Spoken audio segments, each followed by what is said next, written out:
Bom dia, pessoal. Dando início ao nosso módulo 4, unidade 3 do treinamento de transportador de correia, inspeção, manutenção e soluções de problemas, uma abordagem prática e ampla. O José Ronaldo, nas últimas 3 aulas, deu uma excelente introdução aos transportadores de correia, depois ele passou pelas formas construtivas dos 3 produtos, rolos, cavaletes e tambores, conseguiu linkar muito bem diversas situações teóricas com aplicações em campo.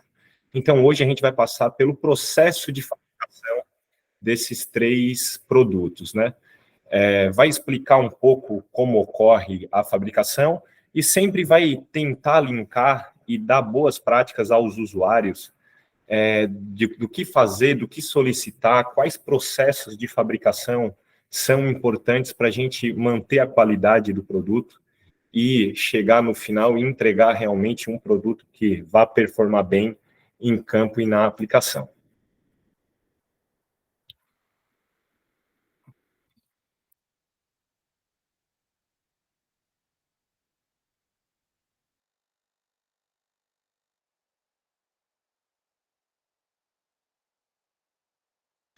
Hoje, quem vai ministrar essa aula sou eu, Rodrigo Manente, trabalho na consultoria técnica da Imepel, em conjunto com o Maurício Neves, que é o coordenador de engenharia. Agora, só uma breve introdução sobre a Imepel, A Imepel é uma empresa mais de 27 anos de mercado, fabricante de componentes para correias transportadoras, fabrica rolos, tambores e cavaletes.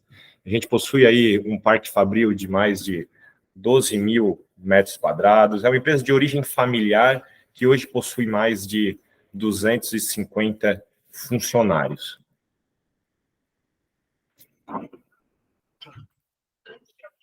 A gente está presente nos principais segmentos da economia, provendo soluções de mineração, área portuária, siderurgia, fertilizantes. Então, desde o pequeno transportador até da área sucroalcooleira, do agronegócio, até os grandes transportadores da área de mineração, a gente está presente, consegue propor as soluções para esses transportadores. Como eu comentei anteriormente, são 27 anos na busca de melhorias contínuas e provendo as melhores soluções no ramo de transportadores de correio. Então, agora só um resumo do que a gente vai comentar durante essa apresentação, sobre os processos de fabricações. Então, de tambores, a gente vai falar um pouco do parque fabril, de todos os processos de produção, exemplificar alguns critérios e considerações que são relevantes para a gente chegar na qualidade de um produto final. E aí, após, a gente vai exemplificar e linkar os motivos de falhas, o que não fazer cada processo produtivo pode acarretar numa falha em aplicação, ou fazer esse processo só que de maneira incorreta, não seguindo as normas e os padrões de qualidade que a gente coloca aqui dentro da Imepel. Para a parte de cavaletes, a gente vai comentar sobre as matérias-primas, principais processos de fabricação em Imepel, o que a gente controla para conseguir entregar um produto de qualidade, que não vá ter problema em aplicação, que o cavalete não saia empenado daqui para depois travar em aplicação e aí poder iniciar incêndios, algo nesse sentido. Então, todos os critérios de qualidade que a gente utiliza aqui, E aí, junto a isso, a gente vai comentar todas as inspeções realizadas e normas que a gente segue na Imepel. Para a rosa, a gente vai seguir a mesma linha. Matérias-primas, principais processos, linkar o que não fazer cada processo pode acarretar em erros em aplicação, e depois as inspeções realizadas por nós também. Aqui é um overview da fábrica de tambores, uma vista isométrica. Hoje a Imepel possui uma fábrica enxuta até de tambores, porque a quantidade de matéria-prima envolvida não são grandes, apesar de serem matérias-primas pesadas, de difícil movimentação, mas não são muitas quantidades, são poucos itens que a gente trabalha nos tambores. A Imepel hoje possui uma fábrica, apesar de enxuta, que consegue aí entregar em média de 50 a 60 tambores de médio e grande porte. Com essa fábrica, a gente tem também um mix muito bacana nessa questão. Então, a gente trabalha aí de tambores desde 200 milímetros, tambores realmente para as correias menores, de desvios, até os tambores mais pesados que a gente utiliza hoje na mineração, 1.900 de diâmetro, né? Nosso torno tem capacidade de 1.850 de usinagem, então a gente consegue entregar um mix de tambores muito grande aí para o pessoal dessa área, né? Aqui só demonstrando um pouco da nossa fábrica, né? Aqui ficaria um estoque de matéria-primas de eixo para ser utilizado principalmente nesse torno menor, que é o MKD. A gente tem outros 2 tornos grandes para fazer a usinagem externa do tambor, ou usinagem de discos de grande porte, né, que são os cubos dos tambores, que é o torno VTECO e o torno CNC. A área de solda, né, a gente trabalha com 2 arcos submersos hoje direcionados para a solda dos tambores. Então, é uma fábrica toda pensada na quantidade reduzida de movimentações de peças, né, e aumento de produtividade. Tem toda uma área de montagem e balanceamento também, áreas para pintura e solda de cromo duro, que são alguns projetos especiais. Então, basicamente, um resumo da nossa fábrica de tambores seria isso, tá, pessoal? Bom dia a todos. Eu sou o Maurício, como o Rodrigo já me apresentou anteriormente, né? Vou estar passando aqui um pouco sobre os processos produtivos aí dos tambores, tá? A gente está com bastante pessoal interno, mas também está com pessoal aí de fora, né? Na apresentação, alguns clientes, acho que até fornecedores. Então, o intuito é a gente conseguir nivelar o conhecimento, né? E passar um pouco do que a gente faz aqui, que a gente considera bom e diferente para o nosso produto tá sendo entregue aí com qualidade, certo? Então, o primeiro processo produtivo, vamos dizer assim, né, entre aspas, é a inspeção, né, o recebimento das matérias-primas, tá? Hoje a gente conta com muitos documentos, muitas condições técnicas de fornecimento IMEPEL. O que é isso?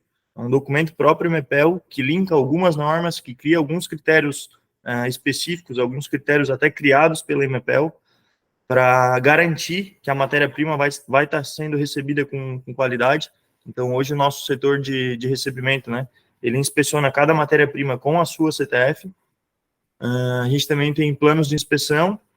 Esses planos de inspeção são monitoramentos, né, que correm na produção junto do produto. Então, de etapa por etapa, a gente tem essa inspeção, a gente tem esse registro e a gente tem essa rastreabilidade no futuro, né, de cada processo que foi feito na peça. E a gente também tem algumas que a gente chama de CTR, que é Condição Técnica de Recebimento, que são alguns documentos, alguns procedimentos para recebimento de itens comerciais, né. Então, falando um pouco aqui do controle de qualidade de matérias-primas, hoje, para tambor, algumas matérias-primas que a gente recebe são chapas grossas, né, que pode ser em chapa plana ou em disco.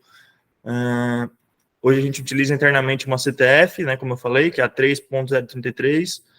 O que essa CTF visa buscar, né? Ela vai nesse recebimento, né, vai ser inspecionado certificado do material, então composição química e a nomenclatura do material, né, se está conforme especificado no projeto. Também vai validar as características mecânicas, né, com base no certificado. Nos discos e nas chapas grossas, a gente também exige ultrassom. Cada projeto tem um ultrassom específico, tem uma classe de ultrassom específico, né, e uma norma de ultrassom específico. O que é muito interessante a gente pontuar? Muitas vezes a IMEPEL exige classes ainda mais restritas do que o mercado compra. Muitas vezes o mercado nem exige ultrassom em chapas, mas por know-how, por experiência, por já ter tido problemas no passado, e para, de fato, evitar esses problemas, né, e fazer com que a produção siga, que ela flua, né, que ela não vá parando e tendo problemas no meio do caminho, e muito menos problema lá no final no cliente, então a gente adota esses critérios. Então, basicamente todas as chapas grossas, elas vêm com ultrassom, e também ela tem o controle dimensional aqui do recebimento. Para tubos, segue basicamente o mesmo princípio, né? A chapa do tubo, ela tem que ter essa verificação de certificado, composição química, propriedade mecânica. Ela também, a própria chapa passa por ultrassom para garantir que ela não vai ter uma dupla laminação, para garantir que ela não vai ter um nível de segregação ali interna que possa prejudicar depois na solda, né? Os tubos calandrados, eles também passam por um controle dimensional bem bem restrito, bem fechado. E a soldagem desses tubos calandrados, ela também tem que ser feita baseada em uma EPS, né, em uma especificação de soldagem aí aprovada por N2. Depois eu vou falar um pouquinho mais sobre isso. Então, continuando aí no primeiro processo, né, que é o recebimento das matérias-primas, a gente também faz o controle dos eixos para tambores, né, segue o mesmo princípio, certificado de material, composição química, propriedade mecânica, ultrassom de eixo também, a gente exige que os eixos sejam ultrassonados para garantir que não vai ter nenhum tipo de descontinuidade no material, né, e também certificado de beneficiamento, se for um eixo tratado, para verificar se o tratamento foi feito da forma correta, se ele atingiu as propriedades mecânicas ou a dureza exigida, né? Para fundidos, a gente também no passado teve bastante problema e aprendeu muito com isso. Então, a gente também tem uma condição técnica de fornecimento, né? Uma norma MEPEL aí fechada para isso, onde a gente exige um nível de descontinuidade ali bem fechado. Então, ela é muito utilizada e o ultrassom dela é o mais importante, né? Nos fundidos, a gente muitas vezes até faz uma contraprova do ultrassom que é feito lá no fornecedor, a gente faz aqui para garantir que a peça só vai para frente, né? Que ela só vai ser soldada e que ela só vai ser usinada com certeza de que o material está isento. Então, além desses itens, dessas matérias-primas, a gente também faz controle de recebimento de consumíveis de soldagem, a gente tem algumas instruções ali de trabalho para armazenamento deles, para controle de recebimento, para que de fato o consumível seja especificado na EPS, também tem controle ali de o primeiro que chega é o primeiro que sai, né, para essa rotatividade ali dos consumíveis no estoque, e a gente também faz o recebimento dos itens comerciais. Então, resumindo o que eu falei até agora, todos os itens que chegam, todos os itens que vão ser utilizados nos tambores, né, no processo produtivo e na montagem, eles passam por inspeção. Então, eles vão ter um certificado, eles vão ter uma etiqueta de aprovado, eles vão ter uma rastreabilidade que depois vai no databook, e eles também vão ter um padrão de qualidade que vai garantir com que a gente consiga seguir a produção sem maiores problemas. E, consequentemente, que a gente entregue um produto com qualidade para o cliente. Então, é basicamente o que eu falei agora, né, da rastreabilidade do databook. Aqui só tem umas imagens exemplificando alguns certificados de matéria-prima, de fundido, de eixo, de pintura, de borracha. Também os nossos produtos físicos, né, tanto as matérias-primas quanto os tambores, eles seguem com etiquetas, com marcações, com funcionamento dos números de corrida, dos números do código da matéria-prima e do código da OP. Então, o produto hoje na fábrica e no estoque, a gente consegue saber, olhando um produto, vendo essa identificação, a gente consegue saber de que usina que ele veio, quem foi que soldou aqui dentro. Então, a gente consegue ter toda essa rastreabilidade e confiança na qualidade do produto. Então, passando aí para o próximo processo produtivo de fato, né, que é a usinagem. Então, depois que as matérias-primas chegam, são aprovadas, o primeiro processo produtivo é a usinagem. Ali tem uma imagem que exemplifica um desenho IMEPEL de eixo, tá? Só para vocês terem uma visão de como que é mais ou menos os nossos desenhos. Então, na usinagem, vai seguir exatamente o projeto IMEPEL, onde a engenharia já vai ter definido tolerância dimensional, tolerância geométrica, sobre a metal. Então, tudo isso vem da engenharia. A produção, de fato, vai usinar, né, essas peças, eixos, discos, e algumas considerações relevantes, né, lá na usinagem, é verificar o material que vai ser usinado, a dureza desse material, né, para estabelecer os parâmetros de usinagem e também as pastilhas, né, de usinagem, o que ele vai usar de ferramental, né. Também verificar se esses materiais têm beneficiamento, né, até por causa disso, se ele for um material mais duro ou menos duro. Outras considerações importantes também que são controladas aqui, além das tolerâncias dimensionais, também a rugosidade, tá? Hoje a gente tem rugosidades específicas ali para a região de acoplamento, região do anel de fixação, região do rolamento, e tudo isso é inspecionado já na produção e depois em uma inspeção final também. Então, aqui só para ilustrar um pouco do nosso Parque Fabril, né? Então, como o Rodrigo já falou antes ali previamente, a gente tem 2 tornos CNC que estão ali no canto direito superior, para peças um pouco menores. Abaixo dessa foto, a gente tem um outro torno convencional também, de médio porte, e aí no canto, na parte esquerda aí da imagem, as duas imagens maiores, a gente tem 2 tornos com capacidade aí mais elevada. Um é manual, que é o de cima, e um é CNC, que é a imagem de baixo. Eles têm capacidade aí para eixos de até 6 metros e diâmetros até de 1.850. Então, a gente consegue, com essas 5 máquinas, basicamente, a gente consegue cercar uma gama aí de produto que vai desde de pequeno porte até grande porte de usinagem. Aqui também mais algumas imagens, só para ilustrar ali o Parque Fabril. São as 2 máquinas maiores ali que eu comentei, né? Aqui também tem algumas peças usinadas em CNC, CNC de menor porte, ali uma ponteira também de grande porte usinada. Aqui alguns tambores que sofreram usinagem externa, né? Também de médio porte. Então, passando aí para próximo processo produtivo, depois que essas matérias-primas, então, que elas são recebidas, inspecionadas, que elas são usinadas, a gente vai fazer primeira inspeção pós-usinagem, tá? Então, essa inspeção, como eu falei anteriormente, ela é dimensional, ela é de rugosidade, também são feitas ensaios de dureza superficial e, em alguns casos, líquido penetrante e partícula magnética, tá? Então, por que esses ensaios eles vão ocorrer? Para, de fato, liberar o produto para a próxima etapa, né? Liberar esse produto para a etapa seguinte, e também para garantir que na usinagem foi atendido todas as exigências do projeto, né? De dimensional, de rugosidade, e os ensaios líquido penetrante e partícula magnética para garantir que a matéria-prima que chegou com qualidade, que ela foi usinada e seguiu com qualidade, que na usinagem não foi gerada nenhuma microtrinca, algum parâmetro de usinagem incorreto. Então, desse jeito, a gente garante a qualidade da peça, tá? Da peça que foi usinada. Então, como eu falei anteriormente, outra matéria-prima que a gente recebe é o tubo calandrado. Hoje ele segue uma CTF interna, né? Uma norma interna, vamos dizer assim, porque a gente exige um rigoroso padrão de qualidade dimensional e geométrica, né? Tudo isso visando garantir a qualidade do processo e do produto. Então, algumas considerações relevantes no tubo calandrado.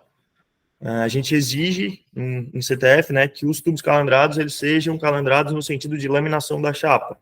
Por quê? Para que eu não crie uma tensão, para que eu não crie uma microtrinca, para que eu não crie uma possível trinca futura, calandrando no sentido, vamos dizer assim, contrário da fibra da chapa, vamos dizer assim. Então, é uma exigência MPL que os tubos calandrados sejam calandrados no sentido de laminação. Muitas vezes, o aproveitamento da chapa não é o melhor. Vamos dizer assim, um chapão ali de 6 metros, de 2,5 por 6 metros. Muitas vezes, para fazer esse calandrado, se eu cortasse ele no sentido contrário, eu aproveitaria melhor a chapa. O produto ficaria mais barato, vamos dizer assim. Porém, ele não vai ter a qualidade que a MPL exige, né? Ele pode ter uma microtrinca no futuro, trabalhando por fadiga, né? Cada giro que ele dá é um ciclo. Então, esse tambor pode ser que ele não tenha uma vida útil consideravelmente boa. Então, essa é uma exigência da MPL que muitas vezes, se comparar com um produto que não exija isso, vai estar onerando um pouco o custo. Mas, em compensação, a qualidade nem se fala, né? Então, além do sentido de laminação, a gente também controla a ovalização, vamos dizer assim, né? A excentricidade desses tubos. Então, a gente tem uma tolerância dimensional ali bem fechada, para que esse tubo venha, não vou dizer perfeito, mas que ele venha numa condição muito boa de excentricidade.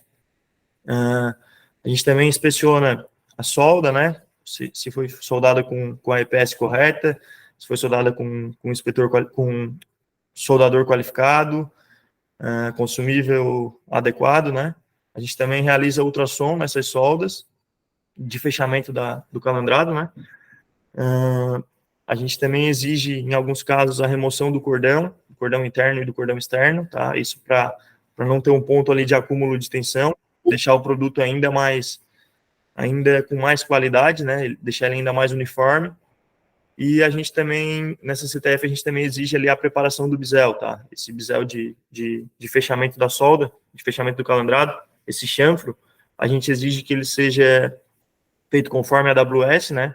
que ele siga ali um padrão de dimensional, e também que ele, muitas vezes, que seja feito LP nesse bisel para garantir que não vai ter nenhuma uma descontinuidade no bisel que depois possa prejudicar a solda. Então, a partir do momento que a gente já tem o tubo calandrado aqui, aprovado, e que a gente já tem as peças usinadas, né, os discos usinados e o eixo usinado, a próxima etapa é a união dos componentes, né, a soldagem dos componentes. Então, a gente vai estar soldando aí os discos, tanto o disco cubo quanto um disco integral, né, no tubo calandrado. Então, como eu falei anteriormente, todas as soldagens realizadas na MPEL, elas são feitas seguindo uma EPS, né? Então, elas seguem uma especificação de procedimento de soldagem. Isso é fornecido por um N2, tá? Então, esse inspetor, ele vem na MPEL, ele faz o corpo de prova, ele define os parâmetros e ele aprova esses corpos de prova com ensaios destrutivos e não destrutivos, né? Então, nada na MPEL é soldado por experiência do soldador ou por achar que vai dar certo. Tudo é soldado com base num documento já aprovado, feito por um inspetor N2, né? Algumas considerações relevantes na soldagem, né?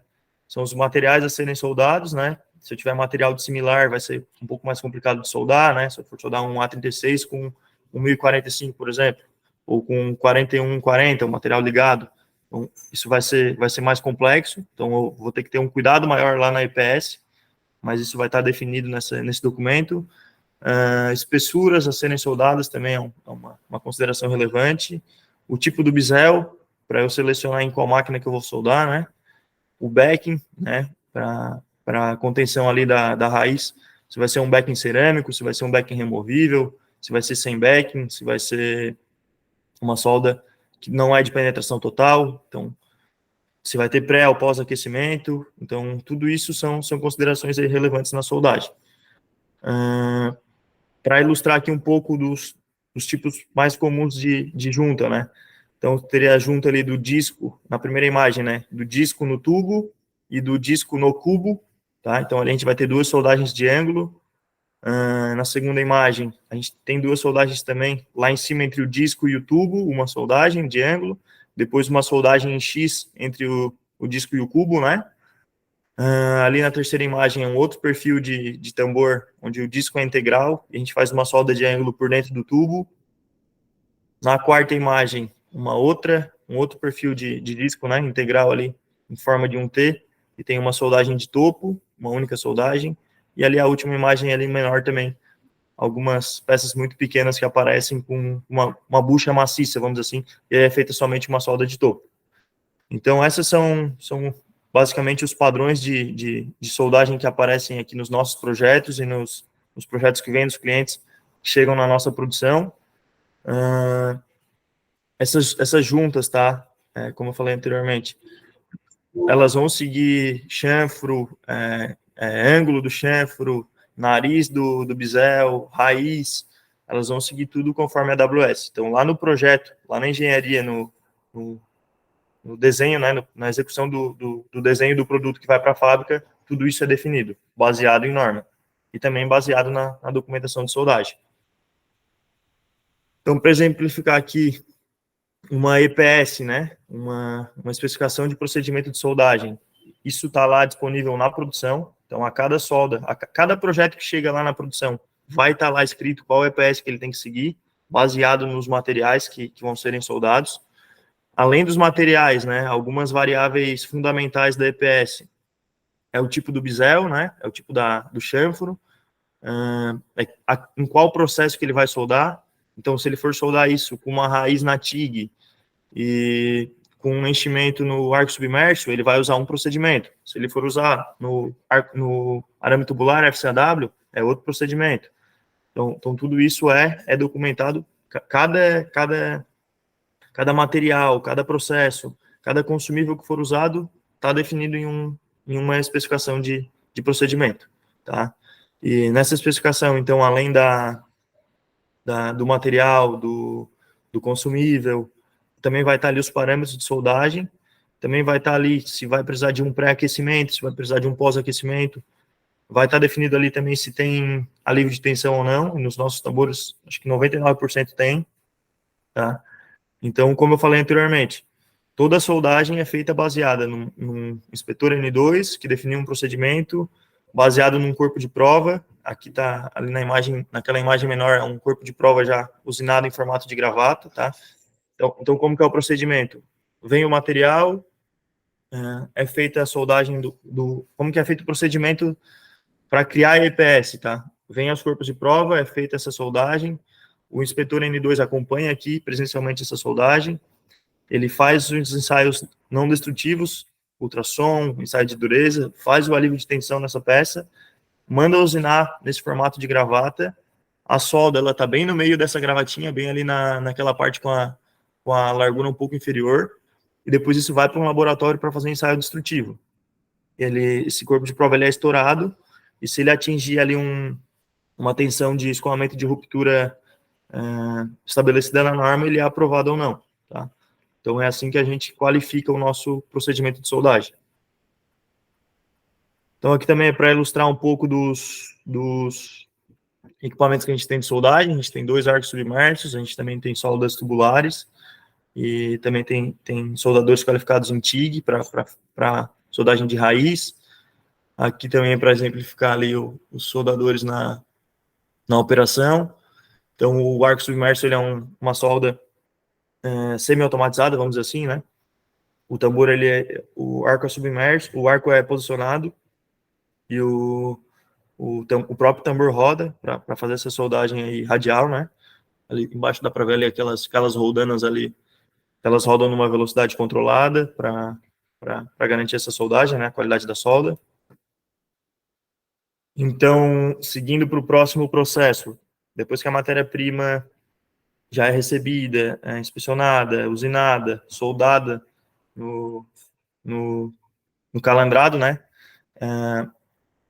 Por nessa soldagem acontecer ali um aquecimento não homogêneo, né?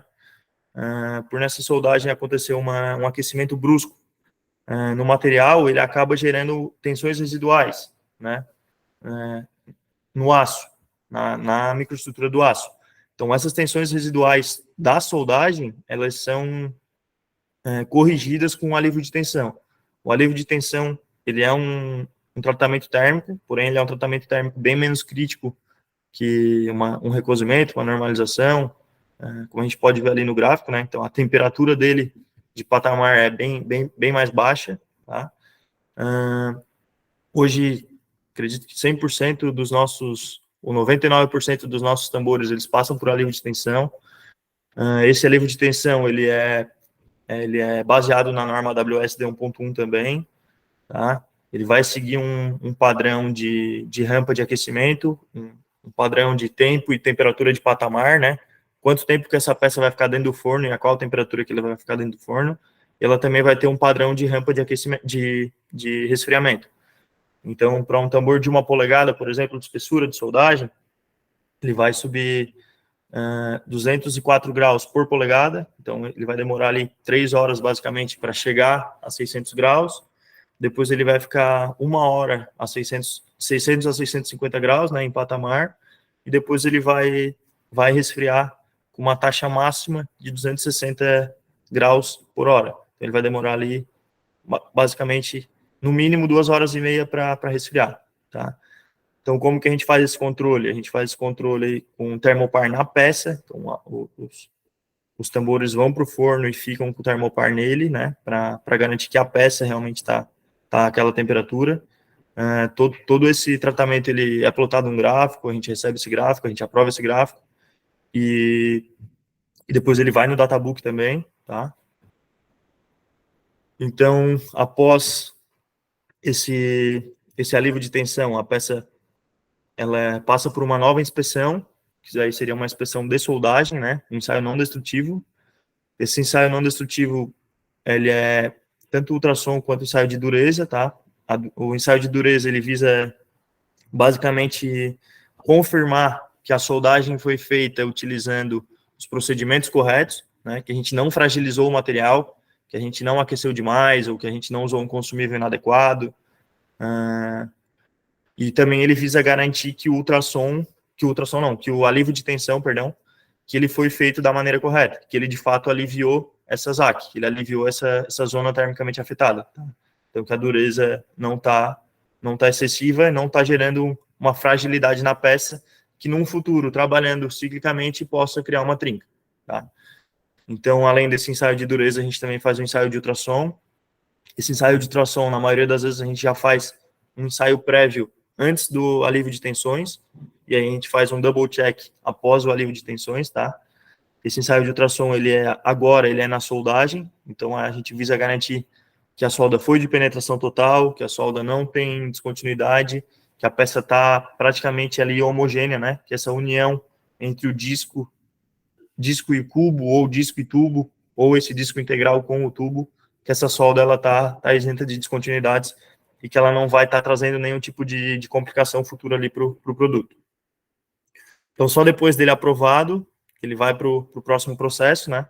Essa carcaça, então, que ela era duas ou três peças, ela foi usinada, foi soldada, foi aliviada, foi inspecionada. Agora ela vai passar por uma usinagem externa. Então, essa usinagem externa da carcaça, ela visa corrigir, né? As tolerâncias geométricas e dimensionais do calandrado e do disco, né? Porque a norma 6172, ela exige que os tubos, que os tambores, né? Que os corpos dos tambores tenham uma tolerância ali definida para excentricidade. Então, ela é medida basicamente em 3 pontos e o valor máximo permissível é 8 décimos, tá? De milímetro.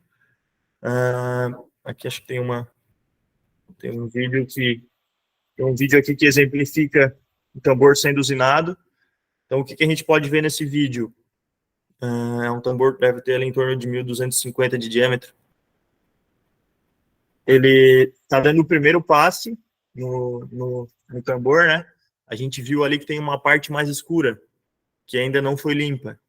Por que essa parte não foi limpa? Mesmo o tambor mesmo o tubo calandrado tendo um controle bem fechado de ovalização, né, de excentricidade, ele ainda vai ser um pouco oval, ele ainda vai ter imperfeições. Então, a gente só corrige essas imperfeições usinando. Aqui ele está dando o primeiro passo, então ele já viu que 70% do perímetro ele conseguiu limpar e 30% ele ainda não limpou. Então, ele ainda vai dar um segundo passe para garantir que todo esse corpo esteja limpo e que ele esteja excêntrico, né? Então, a hora que ele botar o relógio ali, ele vai dar um valor bem inferior do que 0,8 décimos, tá? Hoje os nossos tambores saem aí com 0,1, 0,2 de ovalização e de excentricidade. São valores bem abaixo do que a norma exige.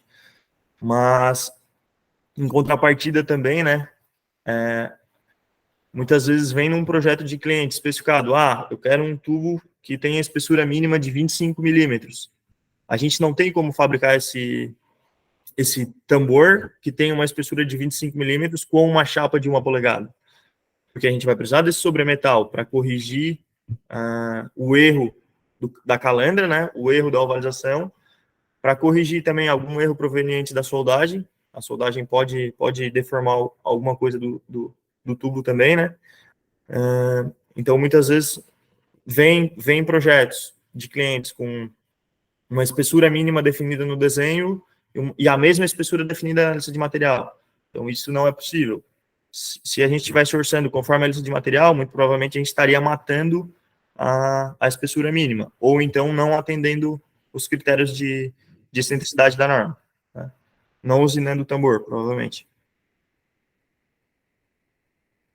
E por quê, né? Por que tem que ser usinado, né? Então, estamos usinando para atender aquele 0,8 da norma, né? Para garantir que não vai ter uma vibração, não vai ter algum dano que possa ser gerado ali na correia, né, em aplicação, e também para garantir que no revestimento seja possível fazer toda a adesivação, toda a vulcanização do produto, da borracha, né, numa superfície plana e isenta de carepa, isenta de imperfeição, né. Então, após essa usinagem, aí são feitos novamente ensaios nas soldas, Anteriormente a gente fez o ultrassom, né? Que é um ensaio para pegar a descontinuidade interna. Agora a gente usinou e vai fazer novamente ensaios superficiais e subsuperficiais, que são líquido penetrante e partícula magnética. Então ali a gente vai estar pegando qualquer descontinuidade proveniente dessa usinagem e também qualquer descontinuidade subsuperficial aí da matéria-prima. Tá? Então é feito mais uma vez, o tambor para mais uma vez, é feito mais um ou dois ensaios. Então, depois que a carcaça já está, de fato, aprovada, né? Já foi soldado, já foi usinado externo, já foi inspecionado, a gente vai fazer o balanceamento de massa. Esse balanceamento de massa, ele visa, basicamente, corrigir a etapa anterior, que foi a etapa de usinagem. Como a gente viu, a usinagem, ela, em alguma parte do perímetro, ela vai tirar um pouco mais, em alguma parte do perímetro, ela vai tirar um pouco menos, porque a matéria-prima é oval, né? Então, esse balanceamento ele vai fazer essa correção. Então, a gente vai verificar em que posição deve ser incluída a massa, né? Quanto de massa deve ser incluída. A gente segue hoje critérios e as definições aí da ISO 1940 de balanceamento. No balanceamento também é levado em conta o diâmetro do tambor, a velocidade que ele vai estar sendo rotacionado, o próprio peso do tambor. E um ponto muito importante é que esse balanceamento ele tem que ser feito no calandrado. Ele não pode ser feito na face do tubo, né? Na face do disco. Se eu estiver gerando um aquecimento, se eu estiver gerando uma soldagem nesse disco lateral, que é quem vai receber o esforço, eu vou estar gerando uma nova ZAC ali, eu vou estar gerando mais uma fragilização ali na minha peça de maior exigência, né? Na peça que vai estar recebendo maior esforço. Mas acho que eu vou mostrar uma foto sobre isso. Então, depois que a carcaça já está soldada, inspecionada, usinada, balanceada, ela vai para o revestimento de borracha, tá? É o próximo processo produtivo. Esse revestimento de borracha, ele pode ser tanto a frio quanto a quente, tá? Então, para que serve o revestimento de borracha, né? Basicamente para proteger a superfície metálica do tambor, né? Para não ficar exposto, mas principalmente para aumentar ali o atrito entre a correia e o tambor, né? E também o revestimento também tem a função de aumentar a vida útil do tambor e ter resistência ali a desgaste abrasivo. Então, hoje, esse revestimento também é controlado via CTF e MEPEL, onde a gente faz algumas exigências ali de corpo de prova para fazer contraprova aqui, exige dureza, exige abrasão, exige também algumas outras características da STMD 2000, tá? Revestimento de borracha, existem basicamente 4 tipos, né? Ali na imagem a gente vê tipo espinha de peixe, né, que é em V, tipo diamante, né, que forma ali um losango. Também tem revestimento com inserto de pastilha cerâmica, para dar ainda mais resistência a desgaste, né? Cerâmica tem uma resistência a desgaste abrasivo ali bem elevada. E aí também tem revestimento de borracha lisa, tá? Hoje, o que define qual tipo de revestimento é o projeto, tá? Cada aplicação, cada correia, cada nível de limpeza da correia, né? Cada material que vai ser transportado vai exigir um revestimento diferente. A norma orienta que para os tambores de acionamento, para aumentar um pouco o coeficiente de atrito no acionamento, que os tambores tenham espinha de peixe ou diamante, né? E para tambores movidos, ela sugere revestimento liso mesmo, tá? Na norma também vem ali definido que dureza que esses tambores, que essas borrachas devem ter, que é 60 choque. Também vem definido qual tensão de ruptura esse material deve resistir, que é 17 megapascal. Também é definido o alongamento mínimo da borracha, né, que é 400%. E também tem alguns ensaios ali de envelhecimento e de compressão, tá? Então, hoje, todos os tambores que são revestidos, todos os tambores que são entregues pela IMEPEL, eles seguem esse padrão de qualidade. A gente exige corpo de prova, a gente exige que no certificado dessas matérias-primas venham com todas essas características atendidas, tá? Então, depois da carcaça ser revestida, se ela for revestida, né, ela passa pelo processo de pintura líquida. Hoje na MPL a gente tem uma cabine ali retrátil para essa pintura. A pintura também tem a função de proteger a superfície metálica, né? Hoje a pintura ela vai seguir o plano de pintura que vem do cliente, se for o caso.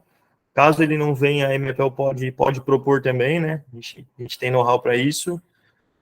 Todos os tambores pintados, eles seguem inspeção de aderência, inspeção de camada mínima, para garantir, né, que teve de fato tempo de cura, que vai funcionar lá na aplicação, né, que não vai ter ponto de oxidação antes de chegar, né, ou antes do tempo de salt spray da tinta. Em algumas peças específicas também, quando é exigido, a gente inclui inspeção por um inspetor ABRAC qualificado, tá? Que é um inspetor específico de pintura. Ele vem aqui acompanhar desde o início até o fim da pintura, e depois vem também, depois da pintura curada, fazer essa inspeção. E algumas considerações relevantes ali na pintura, então, é sempre estar atento aos boletins técnicos, né, para verificar qual o melhor procedimento de pintura, qual o tempo de cura. Também nessa cabine é controlado ali por termorrigômetro, né, a umidade e a própria temperatura. Então, basicamente, da pintura líquida é isso. Próxima etapa, então, né, depois que a gente já usinou as matérias-primas, já soldou, já aliviou, já inspecionou, balanceou, revestiu. Então, a próxima etapa é unir, de fato, agora a carcaça com o eixo, tá? Essa união entre carcaça e eixo, ela pode ser feita de algumas formas. As formas mais comuns é ou por chaveta, ou por bucha cônica, ou por anel de fixação, tá? Hoje os projetos, os tambores que a MPL projeta, que a MPL dimensiona, né, que a gente calcula, a gente opta 99% das vezes por transmissão ali de torque e de movimento via anel de fixação, por ser um item mais atual, mais seguro e de maior facilidade de montagem e de manutenção, tá? Mas a gente vai estar passando aqui pelos três tipos. Então, as montagens ali por chaveta, tá? A chaveta, ela vai seguir uma largura normatizada, né? De acordo com o diâmetro do eixo. Então, a largura da chaveta é normatizada. O comprimento dessa chaveta, ele é calculado de acordo com o torque necessário, de acordo, então, com o esforço que é necessário transmitir. Tanto a largura quanto a quantidade de chavetas, né? Pode ter uma, pode ter duas, pode ter 3 chavetas, vai depender desse esforço. E todas as tolerâncias, tanto do rasgo quanto da chaveta, elas são definidas na norma DIN 6885. Tá? Então, nós vamos seguir aquela tabela ali de tolerâncias. O segundo método de fixação entre eixo e carcaça, né? É por bucha cônica, tá? Então, bucha cônica existem basicamente 2 tipos aí no mercado. Uma é uma bucha chamada taper lock e a outra é bucha QD, que é uma bucha flangeada. Então, tá ali as 2 imagens, né, para exemplificar. Essas buchas cônicas, elas são bem utilizadas, aparecem muito em projetos, principalmente projetos mais antigos, né? Mas hoje a gente vê um possível empecilho nessas buchas por ter que ter uma precisão muito refinada de usinagem, tá? Então, para garantir a conicidade entre esse cubo e essa bucha, a precisão dessa usinagem tem que ser muito controlada, né? A montagem dela também vai ter que ter controle ali do torque do parafuso, e muitas vezes em área a gente vê uma difícil manutenção disso. Para desmontar essas buchas não é tão fácil assim. Esses parafusos, essas roscas, elas daqui a pouco podem começar a oxidar, pode ter travamento de parafuso, quebra de parafuso. Então, ela tem na nossa concepção, né, hoje essas buchas elas têm uma difícil manutenção. Elas não são tão usuais. Se no futuro eu quiser reaproveitar esse eixo, fazer uma reforma desse tambor, Se eu quiser reutilizar a carcaça, eu vou ter que fazer toda essa desmontagem e remontagem, e vai ter uma dificuldade aí bem grande, principalmente em área, né? Então, o terceiro método ali de montagem de eixo a carcaça são os anéis de fixação, tá? Como eu falei anteriormente, eles são um método um pouco mais atual, um pouco mais estudado, vamos dizer assim, né? Esses anéis de fixação, além da definição do torque que ele suporta, que ele transmite, ele também já vem definido lá do fabricante do anel, a que momento fletor que ele pode ser exposto, né? Então, quanto que ele vai aguentar deflexão, vamos dizer assim. Esses anéis, eles são montados por aperto dos parafusos, né? Conforme eu for apertando esses parafusos, eu vou estar gerando uma movimentação das partes cônicas dele, onde ele vai estar gerando interferência no anel interno e externo e gerando compressão, tanto no eixo quanto no cubo, tá? Então, como eu falei anteriormente, esses anéis, eles são de fácil montagem, eles têm um procedimento, eles têm um controle, mas ele é de fácil montagem. Ele também é de fácil desmontagem e remontagem, tá? Então, para uma troca de eixo, para uma troca de carcaça, para uma inspeção ali de tambor, ele é bem indicado. Eles são montados conforme uma instrução interna de trabalho, né? Que vai seguir as orientações dos fabricantes desses anéis. Todo o torque desses anéis é registrado, toda a montagem desses anéis é registrada em um monitoramento de processo, então ele fica vinculado ao produto, ele vai no databook também desse produto, tá? Então a gente vai saber cada tambor que a gente apertou, com qual torque a gente apertou, quem apertou, quando apertou, tá? Então esses são controles que a MPL faz para evitar problemas lá no cliente, para evitar que um anel desse solte, para evitar que um anel desse venha a falhar com tambor roding falso, né? E a gente também faz constantes reciclagens aqui internamente com os próprios fornecedores ou com a equipe interna para estar sempre reciclando esse procedimento e garantindo a qualidade desse aperto, né? Então, a montagem dos anéis de fixação aqui, passando bem rapidamente, tá? Como que ela é feita, só para ilustrar. Os anéis de fixação, eles são as superfícies, né? Tanto o alojamento externo quanto o eixo, eles têm que serem limpos, né? O anel é posicionado e é primeiro feito os parafusos são encostados de forma manual mesmo. Depois disso, o torque nesses parafusos, ele é feito em cruz, então é sempre em X, sempre vai rodando, né? Isso para evitar com que o anel entre torto, né? Entre deslocado. Esse torque do anel de fixação, ele já é definido no projeto e definido no procedimento, e ele é dado em 3 etapas, tá? Então, se o torque é 150 Newton por metro, eu vou fazer a primeira sequência com 50, a segunda sequência com 100 e a terceira sequência com 150. Tá? E após essas 3 etapas, eu ainda vou fazer uma terceira verificação, quer dizer, uma quarta, né? Uma quarta etapa, né? Que é a verificação de torque daí com o torquímetro. Aqui a gente utiliza basicamente um torquímetro de estalo, onde a gente vai verificar que todos os parafusos estão com o torque indicado. Então, os anéis de fixação, como eu falei anteriormente, eles têm diversos modelos, tá? Diversos fabricantes também. Hoje, o que a gente vê mais no mercado nacional são os modelos 7012, 7015 e 7015.1. Porém, existem ainda outros modelos, tá? No mercado internacional, a gente vê bastante modelos diferentes desse. O que o modelo influi, tá? Cada modelo de anel de fixação, ele vai ter uma dimensão, né? A gente pode exemplificar aqui, ó. O 7015.0 e o 7015.1, eles são bem mais largos que o 7012. O 7015.1, ele tem parafusos M12, os outros têm parafusos M14. Então, tudo isso vai influir em alguma coisa, né? Nessa tabela, a gente pode fazer um comparativo de resistência. Então, a gente vê ali nas 3 primeiras colunas ali, ó, o anel 7012, ele vai resistir um momento fletor de 21 mil Newton. Já o 7015.0 vai resistir mais de 50% a mais, vai resistir quase 31 mil Newton.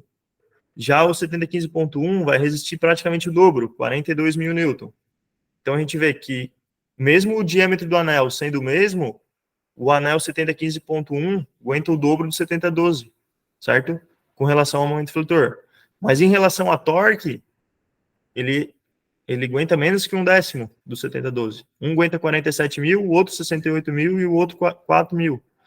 Então, lá na definição do projeto, a gente vai ter que ver se o tambor é motriz, se o tambor é movido, aqui flexão, aqui momento fletor ele está sendo submetido, né? Quanto desse momento fletor que o disco está absorvendo, quanto que ele está passando para o anel e para o eixo. Então, tudo isso são informações, né, que vêm do projeto. Por que eu quis ilustrar isso? Muitas vezes vem ali do cliente, eu quero um anel de 200 de diâmetro. Pô, mas a gente precisa saber qual anel, né? Se um cara orçar e te fornecer com um anel 7012 e outro te orçar e fornecer com um anel 7015, vai ter uma grande diferença de custo, obviamente, mas principalmente de resistência, né? Muitas vezes o teu tambor vai estar falhando e tu vai estar dizendo, não, mas eu tinha um aqui até agora que funcionava. E era o mesmo anel. Às vezes era o mesmo diâmetro de anel, porém não era o mesmo modelo de anel, tá? Então, é isso que eu quis ilustrar. Outra diferença entre os anéis também, ali na coluna PN, é a pressão que ele exerce sobre o cubo e sobre o eixo. Então, um anel 7015.0, ele vai estar gerando menos pressão no cubo, né, e no eixo. Então, o que isso quer dizer? Provavelmente, para esse anel, eu vou poder usar um cubo com diâmetro menor, ou com a largura menor, ou com um material menos nobre. E lá no 7012, por ele ser até menos largo, né, por ele ser um pouco mais estreito, ele vai estar gerando mais pressão e eu vou exigir um cubo mais resistente. Perfeito?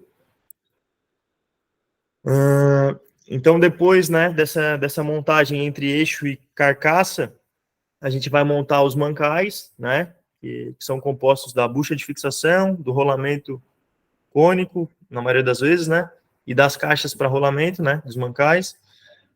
Então, toda essa montagem, ela também segue uma instrução de trabalho MEPEL, ela também tem constantes reciclagens aqui, treinamentos ministrados pelos fabricantes de rolamento e de mancais. Toda montagem de rolamento, ela também tem registro nesse monitoramento de processo, nesse databook, da folga inicial do rolamento e da folga final do rolamento. Como que é feito essa conta, para exemplificar, né? O rolamento é posicionado, é medida a folga inicial, é feita uma conta entre a folga inicial, a folga mínima e a folga máxima que esse rolamento pode ter, tá? Diferentes rolamentos vão ter diferentes folgas, né? E também uma coisa que é muito importante é a definição da folga do rolamento na fabricação, se o rolamento vai ter folga normal, se ele vai ter folga C2, se ele vai ter folga C3, se ele vai ter folga C4. Então, muitas vezes isso já vem definido lá no projeto, tá? Ou lá do cliente. Então, é feita uma conta ali que considera a folga, a redução máxima, a redução mínima, a folga atual e a redução desejada. Então, é feita uma continha ali, que também tem tabelada lá na nossa instrução de montagem, já feita, e é removida. Então, ali, só para exemplificar, um rolamento 22.215, cônico, né, folga C3, para eixo de 75, foi verificado ali na montagem que ele está com uma folga inicial de um décimo, né, então a gente viu na tabela que a redução indicada é de 0,35 a 0,40, que a folga indicada é de 0,95 a 0,120, então ele está dentro. É calculado ali a encontrada menos a menor, a maior menos a menor, e também é calculada ali a redução necessária, menos a redução, a mínima redução, a máxima redução menos a mínima redução. Então é feita essa equação para chegar na redução redução necessária, tá? Então esse rolamento, ele tinha uma folga inicial de 0,100 e ele vai ter que ficar com uma folga final de 0,64. Então vai ser reduzido 36 centésimos, 36 centésimos, certo? Então toda essa equação, ela é tabelada, a gente já tem isso calculado para N casos ali, e fica na mão da produção. Então, a produção vai medir a folga inicial, vai fazer o procedimento, vai medir a folga final e vai registrar isso. Isso vai seguir com o produto e vai estar no databook. Também falando da montagem de mancais, tá? Os fabricantes, eles indicam sempre no lado do acionamento, no lado da motorização, né? Os mancais serem bloqueados, tá? E nos lados acionados eles serem passantes. O que define se o mancal é bloqueado ou passante? Basicamente é a largura do alojamento do rolamento, tá? Alguns têm um anel de bloqueio, alguns a própria caixa ela já é usinada com menos largura. E por que serve essa folga? Essa folga ela serve para que quando tiver o aquecimento do trabalho, né, expansão térmica, né, gerada da rotação, gerada do esforço, que esse material tenha para onde expandir, tá? Então essa folga nos mancais ela serve para isso. Essa folga também é controlada, ela também é definida lá na fabricação do mancal, tá? Outro ponto importante da montagem de mancais, muitos fabricantes, né, muitos clientes não se preocupam com isso, é com relação à lubrificação, tá? Então, esses mancais, eles vão ter rolamentos grandes, rolamentos caros, rolamentos complexos, né? Tem todo um cuidado para a montagem e para a fabricação deles, e a gente também tem que ter muito cuidado com a lubrificação desses rolamentos, tá? Então, hoje a gente também tem instrução de trabalho e procedimento, né, de como lubrificar, de qual graxa utilizar, de qual quantidade de graxa utilizar.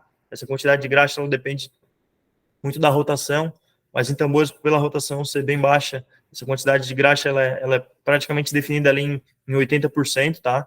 Então, 80% da caixa de rolamento ela tem que ficar cheia de graxa, para o rolamento conseguir ter uma vida útil adequada.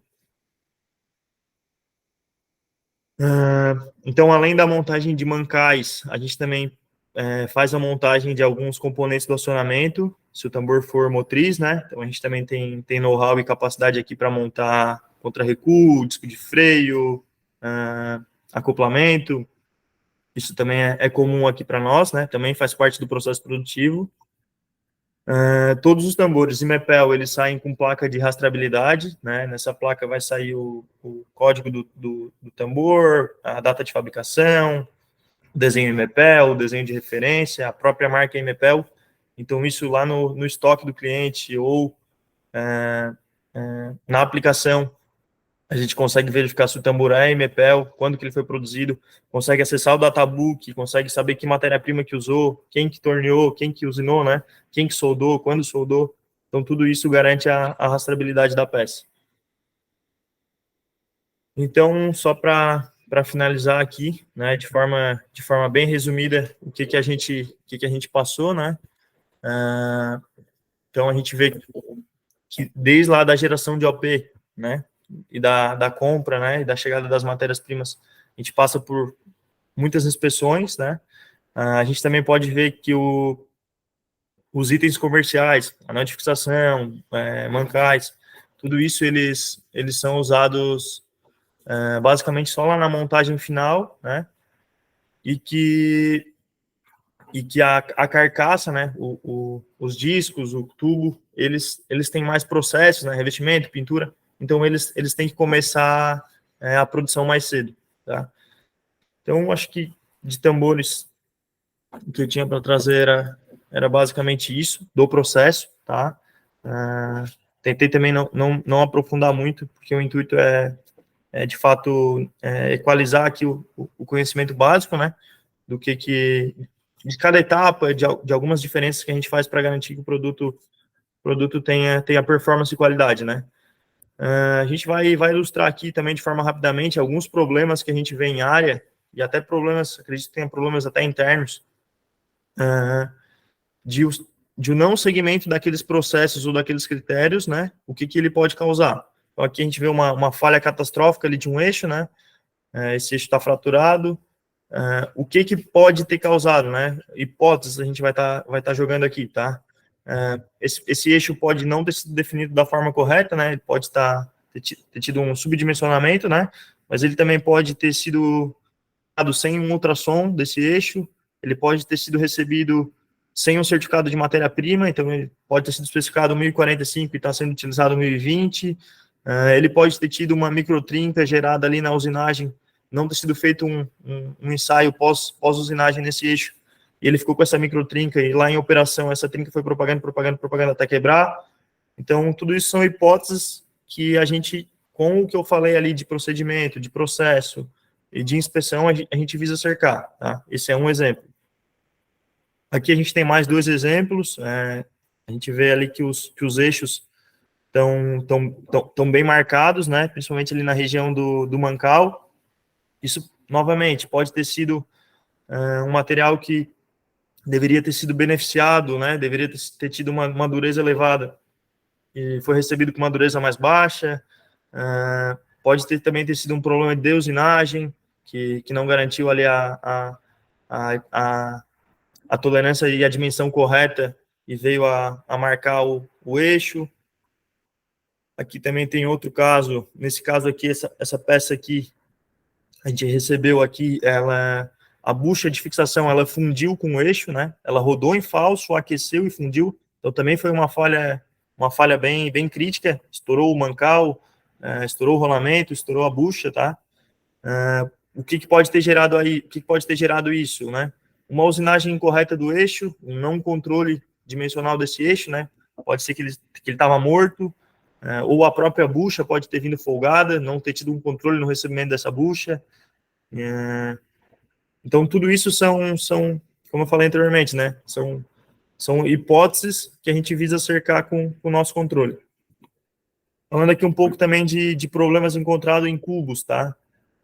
Esse tambor ele foi desmontado para uma inspeção e para uma reforma, né? Um tambor ali de grande porte.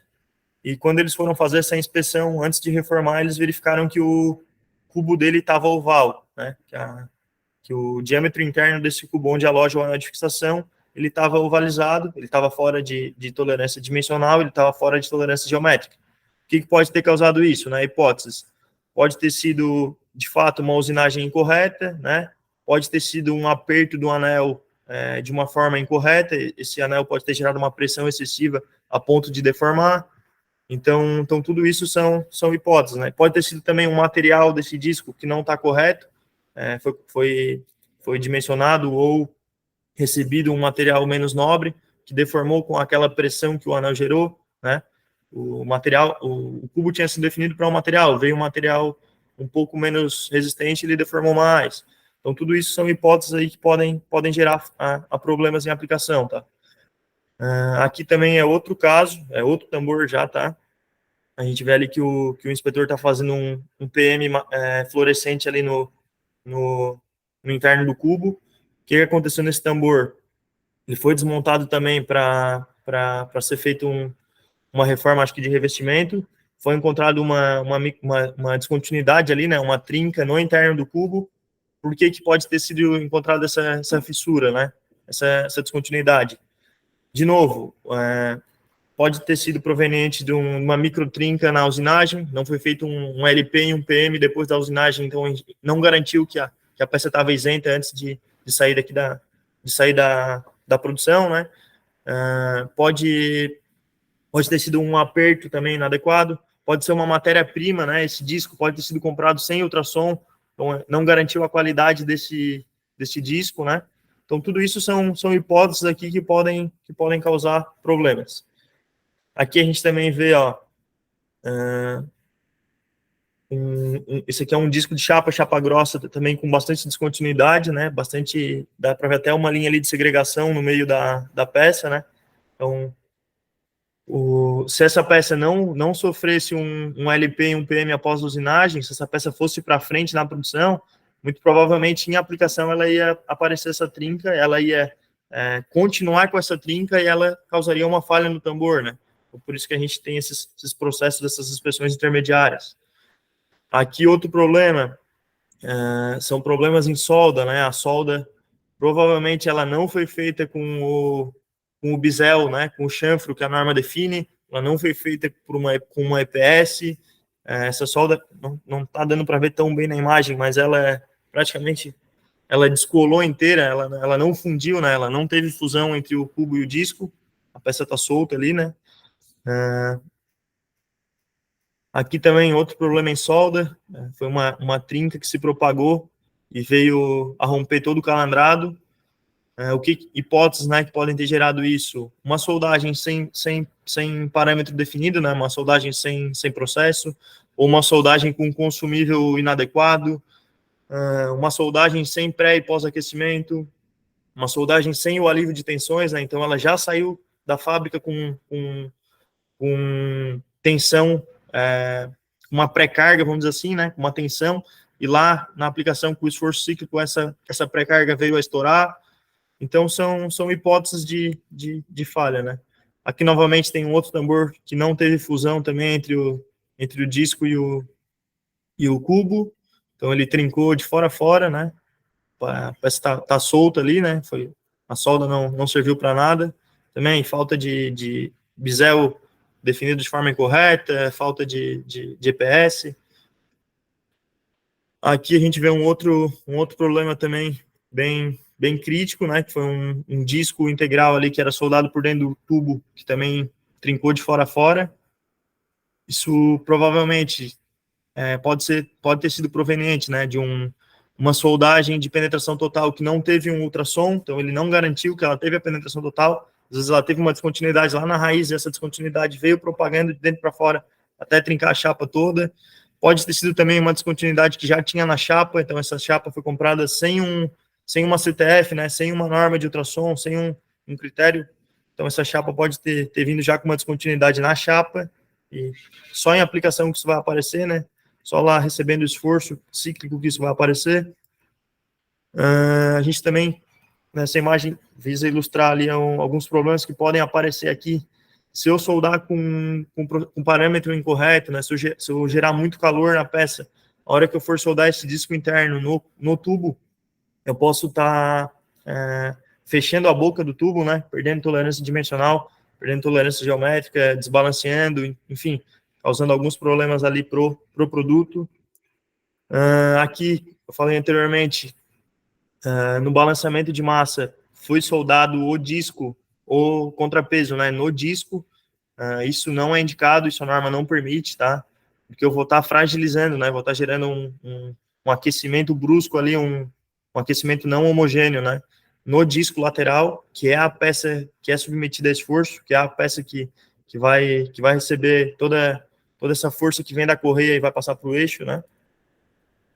E aqui também a gente vê alguns problemas com revestimento, que a causa também possivelmente foi a adesivação, né? Então, se o tambor não tiver sido usinado totalmente limpo, se ele não tiver tido jateamento antes de fazer essa adesivação, se a adesivação de fato não tiver sido da forma correta, se o tempo de vulcanização não for o correto, ele pode trazer esses problemas. Eu acho que da parte de tambores que a gente quis ilustrar, que a gente quis trazer, era isso, tá? Trazer uma pincelada aí geral dos processos e de controles que visam evitar problemas. O Rodrigo agora vai estar falando um pouco de cavaletes e de rolos também, tá? Basicamente com a mesma linha de raciocínio, para a gente tentar passar pelos 3 produtos. Bom, pessoal, agora entrando na linha de cavaletes, né? Hoje a Imepel tem uma unidade fabril aí com capacidade de mais de 1.000 peças por mês. Claro que varia muito dependendo do mix, do tamanho, da complexidade de cada cavalete, né? Mas basicamente essa é uma média de produção Imepel aí de capacidade, que são as 1.000 peças por mês, né? Hoje a gente trabalha com os mais diversos tipos de fabricação e desenvolvimento dos mais variados modelos de cavaletes, né? Então a gente trabalha via projeto do cliente, a gente também desenvolve esse projeto de melhorias e de soluções para as correias transportadoras no ramo de cavaletes, né? Então, a gente tem a fabricação desde os cavaletes para correias de larguras menores, que são os cavaletes de carga plano ou duplo. Os cavaletes de carga são onde são montados os rolos de carga, eles fazem a sustentação da correia e do material transportado, né? Então, ele tem que suportar toda essa carga, além do peso da correia, do material transportado. Então, a gente tem essa produção para cavaletes para transportadores de menor largura. A gente tem também para os cavaletes triplos de carga, que aí já são para correias de maiores larguras, correias de mineração, que tem um transporte normalmente mais pesado. A gente trabalha com toda a linha de retorno também, suporte de retorno, cavalete duplo plano, duplo V, cavaletes autoalinhantes também, que são responsáveis para fazer o correto alinhamento da correia. Então, é parte muito importante no transportador que a gente faz a fabricação aqui, seja o cavalete autoalinhante de retorno ou de carga. Os cavaletes de transição também, né, que são usados na saída dos tambores ou na entrada, para fazer uma transição suave da correia, né? A correia, quando ela está em ângulo, ela vai entrar no tambor, ela tem que passar para plano. Então, a gente utiliza aí 2, 3, 4 cavaletes desses de transição, né, para a gente evitar vibração, evitar qualquer tipo de avaria na correia. Então, todas essas soluções para cavaletes a gente fabrica aqui na Imepel. Aqui é uma vista isométrica da nossa fábrica de cavalete, né? Ela começa a produção aqui no canto inferior, eu tenho os estoques tanto de chapa como de viga.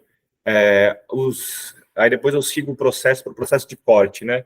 A gente tem uma máquina laser que possui uma capacidade alta de chapas, aí, então a gente consegue fazer todos os tipos de encaixe, de recortes nas chapas com uma precisão muito bacana. Então, por exemplo, para os encaixes de rolos, né, a gente consegue trabalhar com tolerâncias precisas, então eu evito um problema de montagem do rolo em área, por exemplo, aquela dificuldade de encaixar o rolo que muitas vezes a gente vê em campo, a gente evita com o laser, ou até o rolo ficar frouxo no cavalete, né, por causa de uma imprecisão de processo, a gente evita também, então a gente consegue ter esse ajuste fino no laser. A parte de vigas, né, que fica aqui no inferior do nosso lado esquerdo, é cortada por serras. Depois a gente tem as peças dobradas, né, que são os braços laterais, os braços guias, os suportes centrais, todas as peças dobradas, que é aquela máquina em frente ao laser, que é a nossa dobradeira. Então a gente tem uma dobradeira CNC aqui, que faz toda essa parte de dobras. Logo após, a gente tem 2 pulmões, que são os pulmões da pré-montagem, né? Esses pulmões são separados por ordem de produção. Então, depois das peças serem cortadas e serem dobradas, são disponibilizados para os nossos caldeireiros realizarem a pré-montagem. Nesse processo é que a gente faz toda a gabaritagem do entre-encaixe, faz toda já uma pré-conferência da largura do encaixe que veio do laser, faz a conferência dos ângulos também, seja para cavaletes autoalinhantes, para cavaletes de transição, confere o entre sapatas, né, para a gente não ter nenhum problema de montagem em campo. Então, na parte de pré-montagem é onde tem todo esse controle fino, realmente, do cavalete. Depois da pré-montagem, a gente passa para aquelas 2 cabines verdes ali na frente, que são as partes de soldagem, né? Ali, pós a soldagem, é refeito a gabaritagem, essa conferência, né? Porque as peças podem mexer no dimensional pós-solda. Então, toda essa parte é reconferida mais uma vez, né? Depois de toda a realização de solda, novamente, como comentado pelo Maurício, a gente só solda aqui com EPS, com o processo bem definido, com os consumíveis adequados.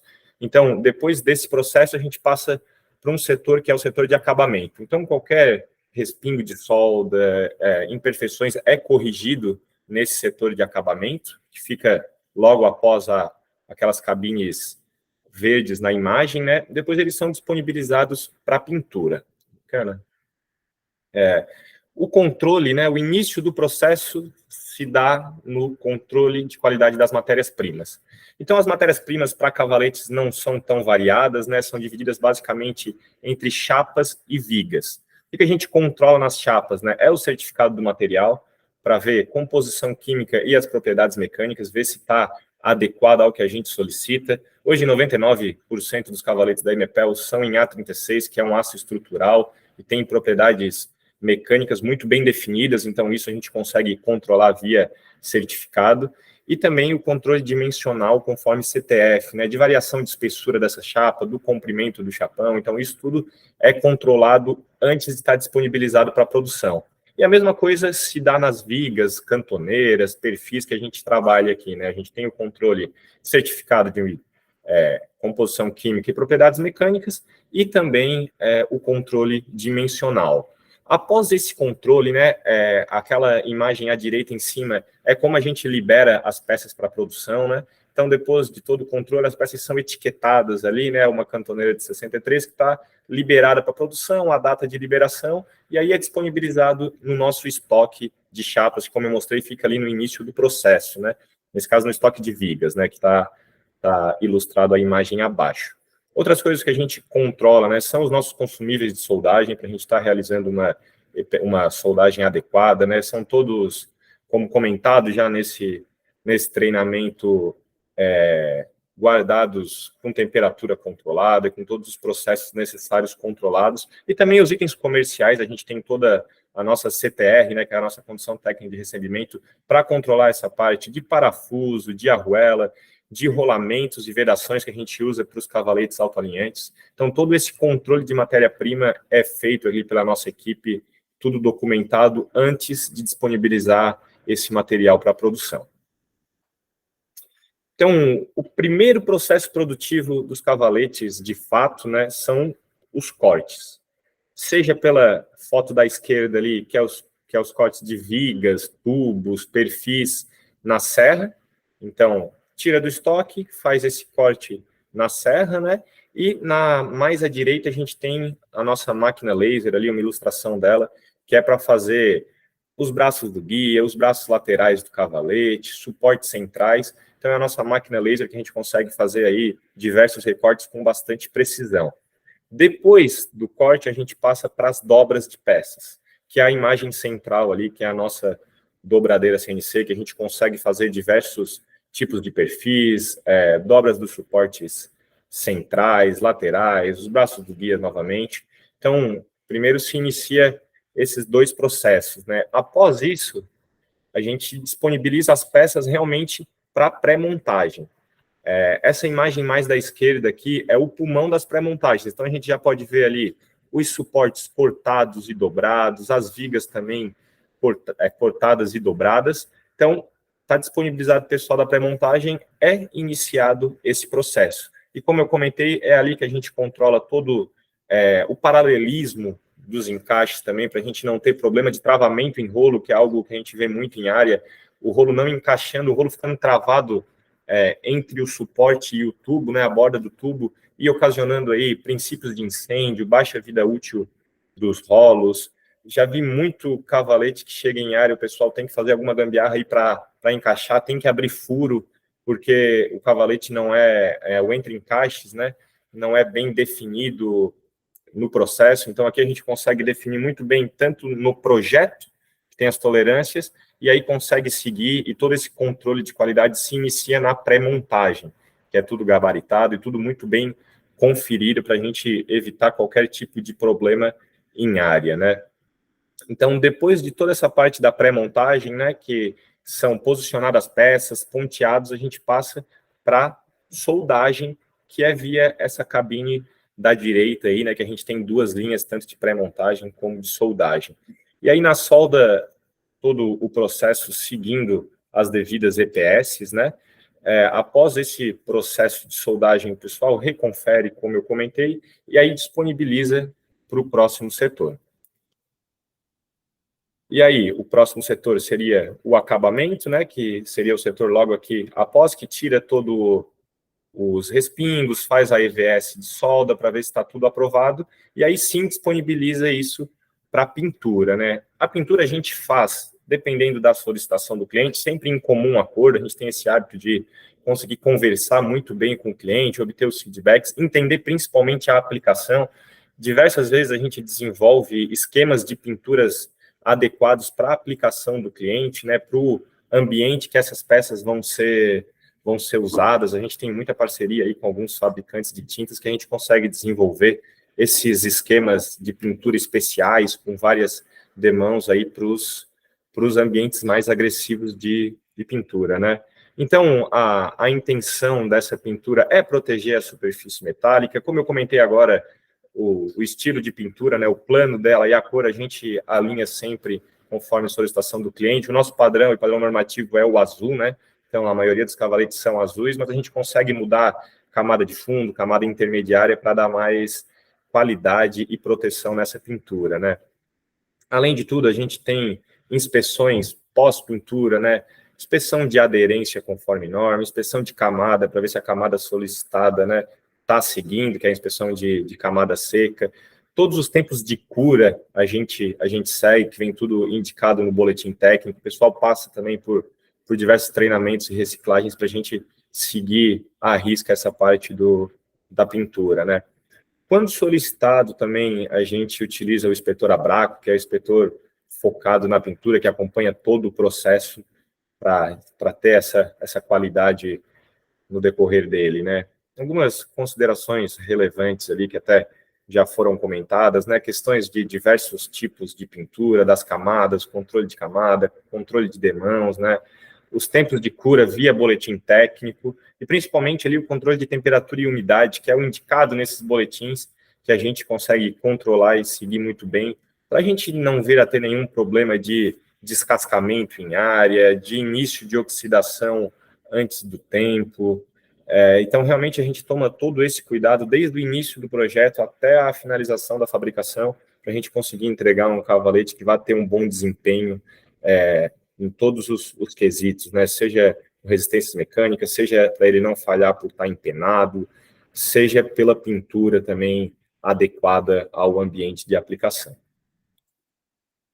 Então, depois que chega esses cavaletes da pintura, né, a gente faz todas as inspeções novamente, seja inspeção dimensional, para ver se não teve nenhuma alteração do visto na fábrica com o visto no produto final, né? Aqui o nosso controle de qualidade atua diretamente. Seja a gente realiza também as pré-montagens, né? Quando é comprado, adquirido, né, os rolos com os cavaletes, a gente faz a pré-montagem dos rolos nos cavaletes para ver se realmente não vai ter nenhum problema. Nessa etapa também é realizado a parte de montagem dos autoalinhantes, que eles são em linhas separadas, a parte de cima com a parte de baixo. Então, depois de pintado, finalizado, é realizado a pré-montagem e o teste de giro para ver se ele está conseguindo chegar na angulação adequada para realizar o alinhamento da correia. É testado também todas as partes de transição dos cavaletes. Então, os cavaletes de transição, normalmente, eles são angulados de 5 em 5 graus. Então, a gente realiza também todo o teste para ver se os ângulos estão corretos, se eles têm essa tolerância, né, de 5 até o 45. Então, a gente faz todo esse preparo. Bacana? Além de tudo, é feito a questão do visual de solda. Então, nossos inspetores também realizam o último ensaio visual de solda que já foi feito no setor de acabamento.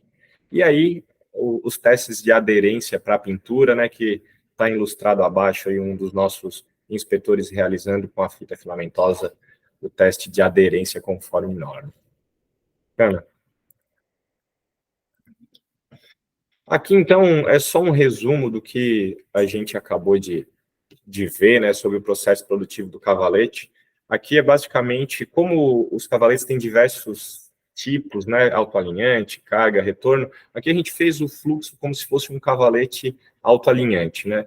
Então, da geração da OP, a gente tem, né, os braços laterais, que são onde os rolos se apoiam nas laterais mesmo do cavalete, e os suportes centrais, né, que o rolo central ali está sendo apoiado, e os braços guias passam pelo mesmo processo, que é o corte a laser, que a gente tem a máquina ali com aquelas tolerâncias comentadas já bem precisas, depois passam pela dobra, é a nossa dobradeira CNC, e aí são disponibilizados para pré-montagem superior. A viga da base superior, né, que é aquela primeira, que é a viga de cima ali, né, ela também passa pela corte da serra, e é daí disponibilizada para pré-montagem superior também. A pré-montagem inferior, que é a sapata, viga base inferior, eles são, sapata, por exemplo, né, aquela peça dobrada ali, tem o corte laser, passa pela dobra e vai para essa pré-montagem inferior.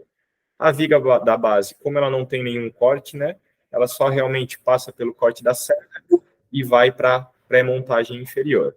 Depois, nessa pré-montagem, é feita toda aquela gabaritagem comentada, o ponteamento, e aí ambas as peças vão em paralelo para a soldagem. Depois de toda a solda, o reconferimento, passa para a pintura, e aí é disponibilizado, depois das inspeções de pintura novamente, para uma montagem final. e aí entra os itens comerciais, né, que são os rolamentos, as vedações, os parafusos e arruelas, para a gente fazer a junção da parte de cima do cavalete com a parte de baixo, e aí realmente passa ainda por uma outra inspeção final para disponibilizar esse produto para o cliente, né? Então, como a gente pode ter visto no decorrer dos processos, né, a gente tem diversas inspeções e parâmetros já pré-definidos para evitar qualquer tipo de erro na aplicação ou de erro dimensional na entrega do cliente, sempre visando realmente um desempenho acima da média, digamos assim. Então, acredito que de Cavalete foi isso, tá, que a gente passou. É uma fábrica, como eu comentei, enxuta, mas que consegue ter uma grande capacidade e uma grande qualidade na entrega dos itens, né? Então, agora, entrando um pouquinho na parte dos rolos, né?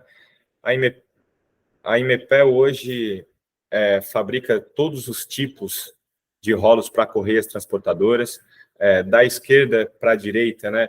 Os rolos de balança, o mais à esquerda, que são aqueles rolos amarelos usados nas balanças dosadoras, né, para controlar o fluxo de material, para realmente pesar o fluxo de material no transporte ou na armazenagem, que são os rolos mais especiais, que tem o balanceamento dinâmico, a excentricidade em 0,2 a gente produz, os rolos com revestimento poliuretano, que são alguns rolos para operações especiais, principalmente onde é necessário um controle de abrasão, né, uma abrasão muito menor, então a gente utiliza esses rolos.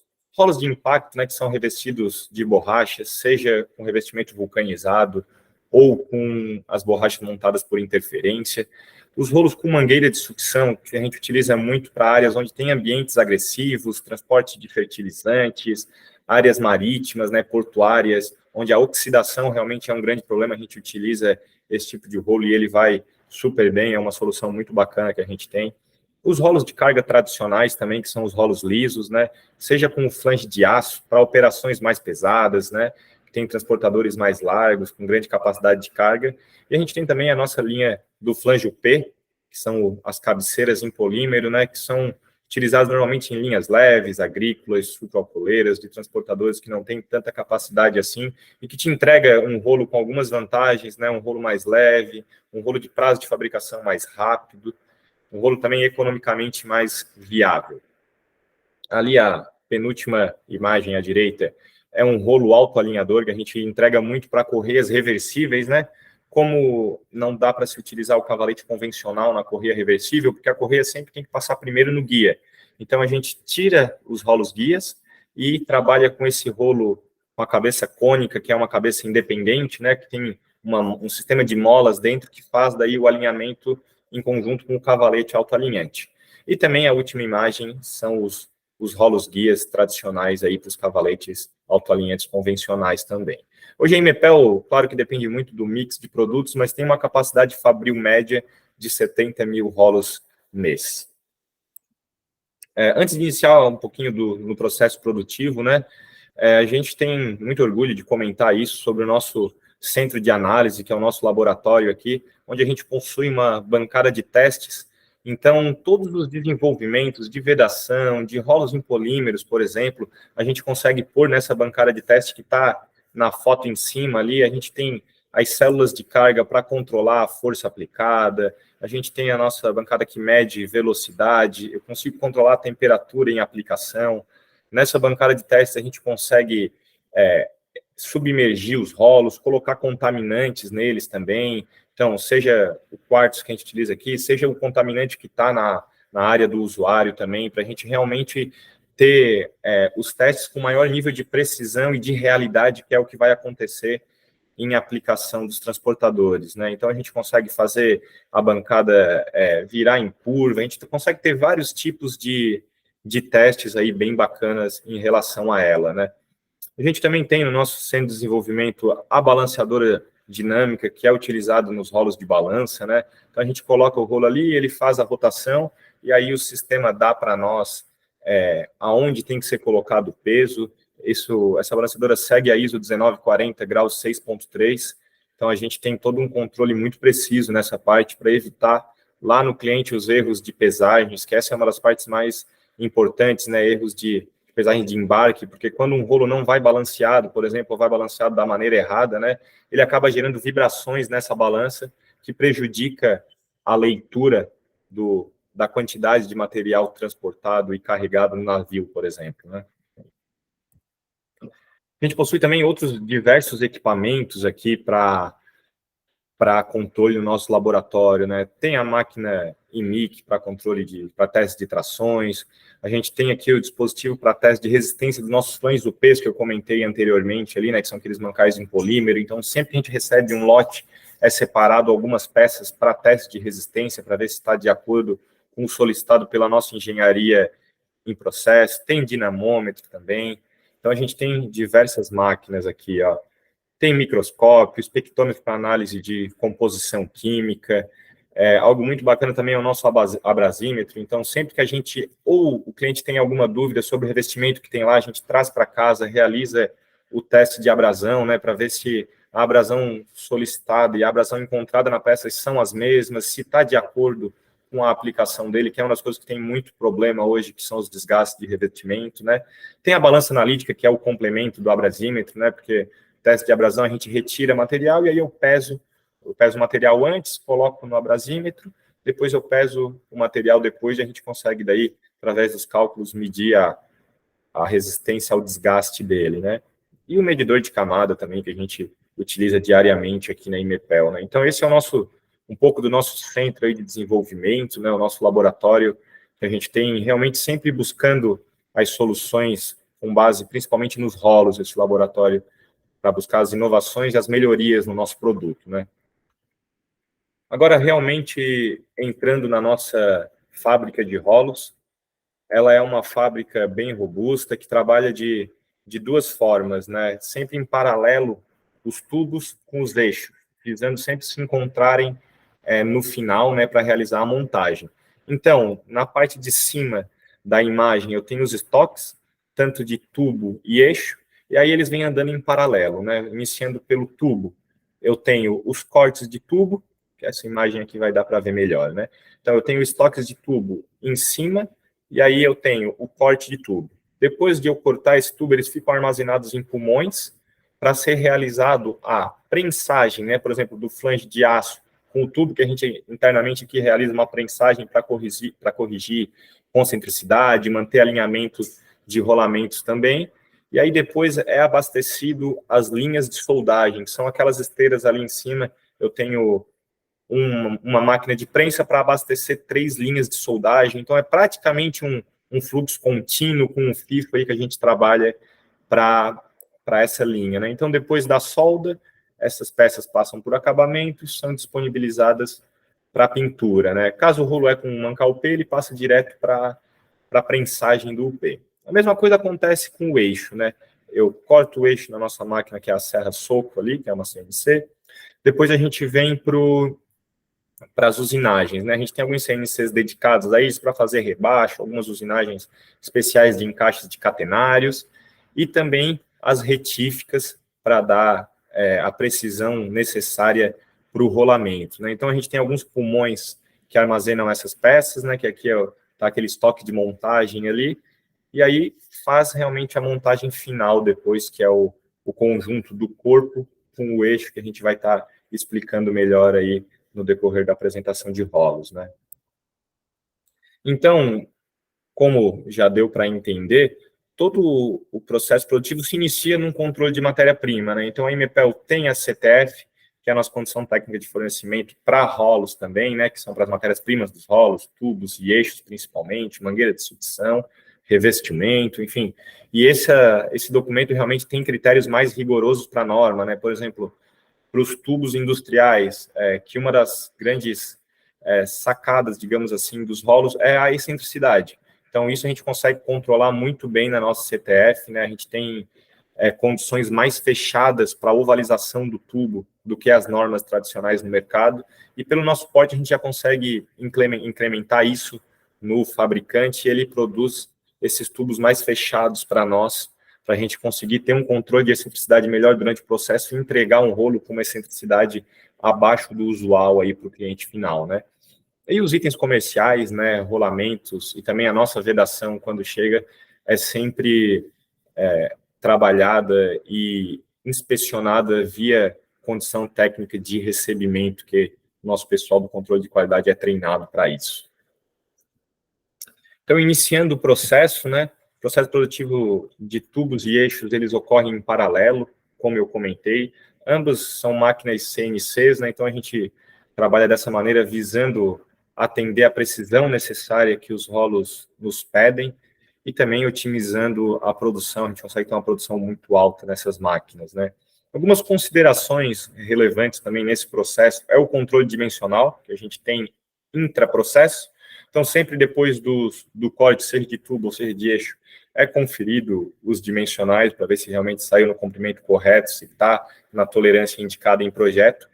E também um ponto importante é o chanfro nas bordas do tubo, né, que é a nossa máquina, que é à direita, tá? Da imagem à direita é a nossa máquina que corta os tubos, ela já faz também. E por que a gente controla esse chanfro, né? Para evitar os danos nas correias transportadoras, evitar os cantos vivos nos rolos que podem vir, dependendo da aplicação, às vezes uma folga C muito grande, a correia acaba entrando, né, entre os rolos, e aí se eu tenho um canto vivo, pode ser que eu danifique uma correia, e também pela questão da pintura, para a gente não ter inícios de oxidação por causa do canto vivo nos rolos, né? Então a gente faz esse chanfro aí para a gente ter uma pintura realmente com uma durabilidade muito boa. Então as imagens, à esquerda é a nossa serra soco, que faz o corte dos eixos, e à direita, como eu comentei, as máquinas de tubo. Depois desse processo, né, a gente tem a usinagem do eixo. Seguindo, então a gente tem os CNCs exclusivos para a produção dos rolos, para a gente conseguir ter todas as usinagens necessárias, né, seja os escalonamentos, quando o eixo tem um diâmetro dentro e um diâmetro diferente no rolamento, a gente utiliza os CNCs para fazer essas usinagens, as usinagens especiais de catenário também, como comentado. Então, eles estão todos à disposição para os rolos, né. A gente tem as fresas, né, as duplos cabeçotes, para realizar a largura e o comprimento do encaixe, que é realmente onde vai encaixar no cavalete, né? Então a gente tem um controle também intraprocesso muito bacana e máquinas muito precisas para fazer isso, para evitar o que eu comentei lá nos cavaletes também, que é a dificuldade de montagem desses rolos em área, evitar que esses rolos fiquem, ou não consigam montar, ou fiquem folgados e aí iniciem vibrações no transportador, que é algo que pode ocorrer também, né? Se eu não tenho um controle dessa largura do encaixe aí, às vezes eu entrego ela 3 milímetros menor, por exemplo, pode ser que eu inicie alguns casos de vibração desse rolo no encaixe, e aí isso vá passar para o transportador, né? E a gente tem daí o alojamento dos rolamentos e vedação com o controle dimensional milesimal super controlado e rugosidade também. Então, todos esse processo daí é feito nas retíficas que a gente tem aqui, sempre, como a gente vem comentando, existindo esse controle intraprocesso para evitar que não se perdure o erro, né? Se a gente acha qualquer peça aí já fora das tolerâncias, a gente já para esse processo e vai atrás da causa e consegue corrigir ela para que isso não atrapalhe na execução final do nosso produto, né? Então, após a usinagem do eixo, a gente vem para uma parte super importante que a gente considera aqui, que é a identificação e rastreabilidade desses rolos, né? Todos os rolos Imepel produzidos hoje vêm com a OP, o nome da Imepel, que é o nome do fabricante, e a data de produção tipada na ponta do eixo, né? A nossa máquina à esquerda é a máquina que a gente utiliza para tipar os rolos, né? Uma máquina automática ali que faz todo esse desenho, digamos assim, essa identificação, né? E por que isso é muito importante, né? Já me deparei várias vezes em área com rolos sem identificação, que a gente não consegue ver realmente quando esse rolo foi produzido. Por exemplo, o rolo vem a falhar, muitas vezes o cliente não consegue saber de quando esse rolo é, de qual fabricante é. Então, até para pedir, às vezes, garantia, que são coisas que acontecem, essa identificação é fantástica e auxilia muito, né? Com o número da OP, a gente consegue rastrear todas as matérias-primas utilizadas, que vão estar no nosso databook, que já foi um documento comentado aqui, que tem todas os certificados de matéria-prima, eu consigo saber por que máquina esse rolo passou, os operadores, então a gente consegue ter um controle muito bacana e também disponibilizar para o nosso usuário final esse controle, né, de entender quando esse rolo foi fabricado, de quem é o fabricante, controlar com isso, tem um controle legal aí do prazo de vida útil dele, que é algo que a gente preza muito e pede muito para que os clientes façam, né? Então, depois do tubos já terem sido cortados e com o chanfro feito, a gente vem para prensagem e soldagem, né? Do tubo com flange, que é o alojamento do rolamento e da vedação, né? O primeiro processo nosso é essa prensagem, como eu comentei anteriormente, ela ajuda a corrigir a excentricidade do tubo, ajuda a ter um alinhamento muito bacana dos rolamentos. Então, isso vai refletir lá na frente num produto com uma excentricidade baixa e com uma vida útil maior também, porque eu tenho um controle de excentricidade e de concentricidade entre os rolamentos, que é algo muito importante aí no mundo dos rolos hoje em dia. Depois dessa prensagem, como a gente viu ali atrás, tem aquelas 3 linhas que são as linhas de soldagem. A nossa solda hoje é semi-automatizada, então eu já tenho todos os parâmetros definidos de soldagem via EPS, eu já tenho todos os setups de máquina definidos pelos diâmetros dos tubos, né? Então, hoje, o nosso operador de solda, ele só ajusta a máquina pelo aquele setup já definido, e aí o trabalho é colocar a peça, né, prensada na máquina, para aí essa nossa solda realmente ser automatizada, e o rolo gira, né, e o meu bico fica parado realizando a deposição de material. Então, como eu comentei, todas as soldas conforme EPS, qualificação do soldador e qualificação do processo, né, EPS, RQPS e RQS. Então, depois dessa nosso processo de soldagem todo semi-automatizado, o operador disponibiliza para um setor de acabamento pós-solda. Então, qualquer tipo de respingo ou imperfeição é corrigido no nosso setor de acabamento. E aí o pessoal do acabamento também já faz o EVS, que é o visual de solda, né? E aí aprova esse material para seguir para os processos posteriores. Então, a nossa imagem abaixo à esquerda ali, né, é a nossa solda, nosso processo de soldagem, né? Então o rolo gira e é realizada a deposição do material. E à direita o flange de aço, né, que é o que eu comentei ali, que é prensado junto com o tubo. Então, os rolos são de 2 tipos, né? Os rolos de carga mais simples, o flange de aço, e existem também os UPs. O processo do mancar UP, ele não vai solda, ele é prensado na nossa prensa, que tem aí o controle de força e avanço também, e após essa prensagem é refeito o controle dimensional, para ver se não tem nenhum tipo de interferência, se o comprimento útil do rolo está adequado à aplicação e ao projeto, né? Então, os mancais de peso é aqueles que a gente comentou antes ali, muito utilizados nas linhas leves aí nos transportadores. Então, depois do processo, né, de montagem do flange com o tubo, seja ele mancal P ou soldado, né, a gente vem para o processo do revestimento. E esse revestimento ele pode ser vulcanizado diretamente do tubo ou com anéis prensados por interferência, né? Isso a gente sempre auxilia muitos clientes na escolha, né, de qual modelo escolher. Pô, será que na minha aplicação aqui é necessário um revestimento vulcanizado ou pode ser os anéis, né? O grande problema dos anéis, dependendo da aplicação, principalmente para correias muito tensionadas e que tendem a ter desalinhamentos, é porque esses anéis realmente podem ser que saltem do tubo. Então, sempre quando tem aplicações com correias de tensões muito altas, que tendem a desalinhar, a gente indica os revestimentos vulcanizados, né? E esse revestimento vulcanizado tem que seguir diversos controles e parâmetros de qualidade, né? Sempre seguindo a STM D2000, para a gente ter uma correta adesivação, uma correta abrasão, resistência de tensão de ruptura, porque hoje em área a gente vê diversos problemas, seja do revestimento vulcanizado também descolando, porque ou não foi feita uma preparação adequada de superfície que tem que ser feita via jateamento, ou não foi seguido as normas, né, de abrasão, que hoje a gente trabalha normalmente aí com 70 milímetros cúbicos, então é uma boa prática para os transportadores serem mantidos isso, que entrega para o revestimento uma vida útil adequada, né? O revestimento de borracha hoje é feito com alguns parceiros nossos já devidamente homologados, né? Quando é vulcanizado diretamente no tubo, e a prensagem desses anéis de borrachas, o processo é realizado aqui internamente na Imepel.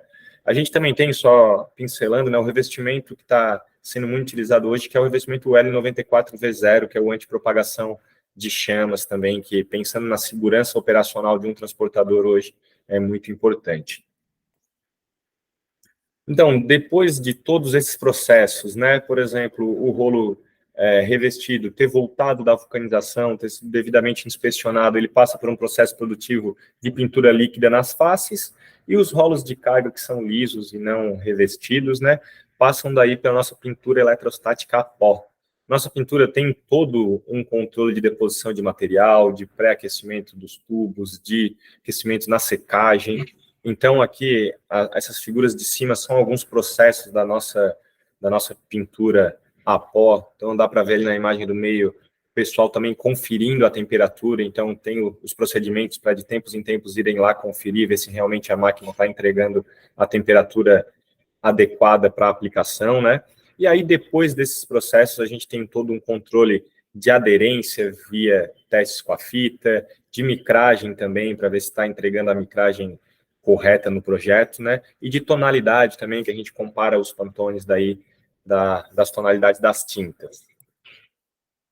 Então, depois de tudo isso, a gente se encaminha para os processos finais, né?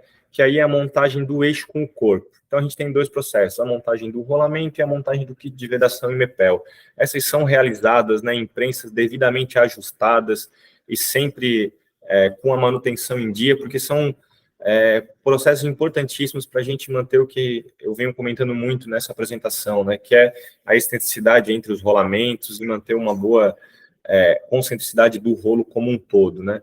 Então, aqui a imagem só ilustra o que vai ser prensado nesse processo, né, de dentro para fora é o rolamento e o nosso kit de vedação, seja à direita o flange de aço e mais à esquerda ali, né, no rolo, o nosso mancal UP.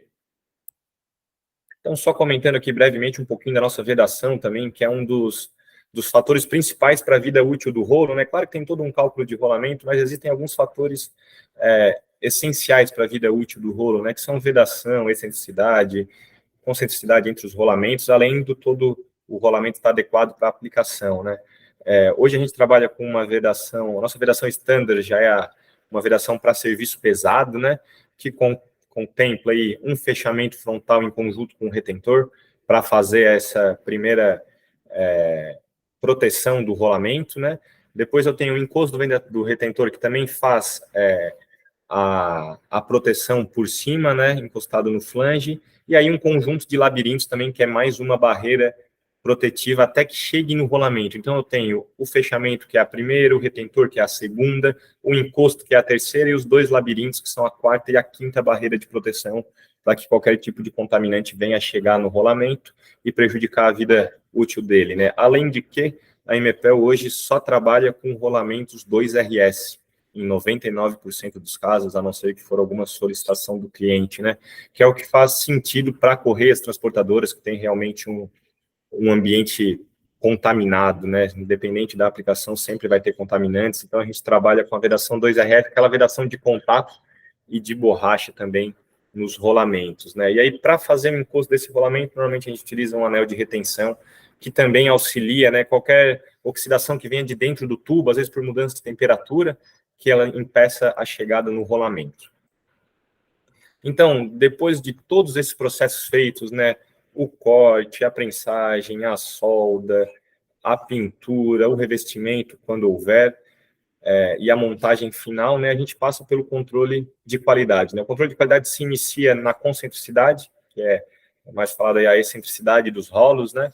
Então, hoje, todos os rolos de carga e MEPEL saem com excentricidade máxima de 0,6 milímetros, então, sempre abaixo do solicitado pela norma, né? E os rolos de retorno daí seguem a norma NBR 6678, então, todos os rolos MEPELs hoje têm esse controle de excentricidade, né? Ela é medida em 3 pontos, 50 milímetros distantes da borda, um relógio no centro, daí, conforme indicado também pela 6678. Além de tudo isso, do controle de excentricidade, também é feito o controle final das medidas úteis e importantes para a aplicação, né? Largura de encaixe, comprimento de encaixe, os diâmetros, então sempre buscando evitar qualquer problema de aplicação para o nosso cliente, né? Aí depois de tudo isso feito, é conferido também a rastreabilidade, ver se está marcado o número da OP e as datas de fabricação e a nossa logo, né, o nosso nome de maneira correta, ver se todas as informações estão batendo. E aí depois de toda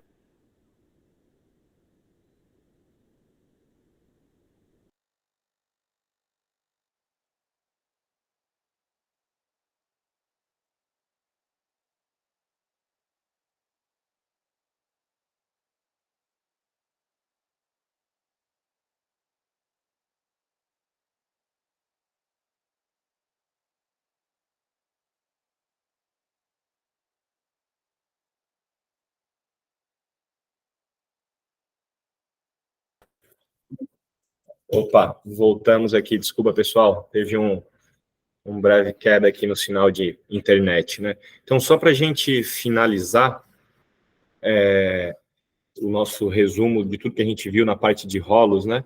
Se inicia com a geração de OP, eu tenho a inspeção de recebimento de todas as matérias-primas, né? Eixo, tubo e rolamento, e aí eu inicio o processo em paralelo de eixo e de tubo. E eles passam pelo o eixo, por exemplo, né? O mais em cima.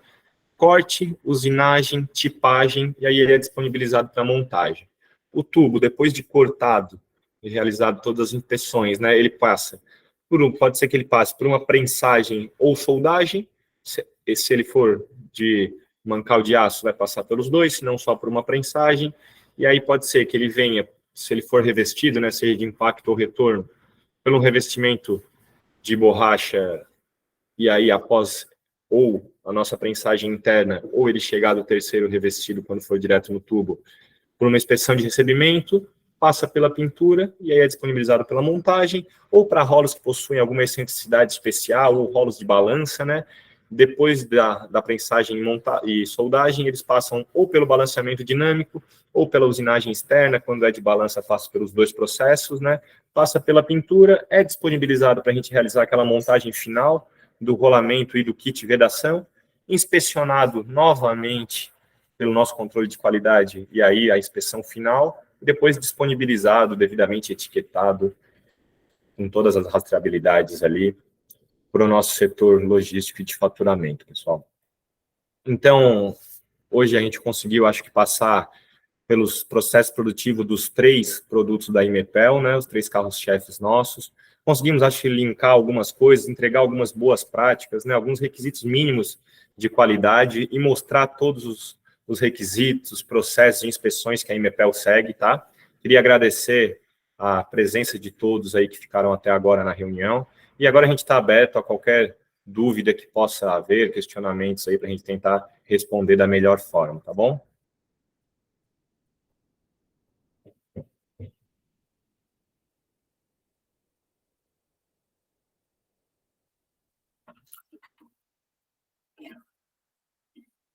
Pessoal, então, Acho que se ninguém for com dúvida, ou se as dúvidas não apareceram agora, acho que o pessoal interno tem nosso contato, o pessoal externo provavelmente no convite deve ter nossos e-mails também, né?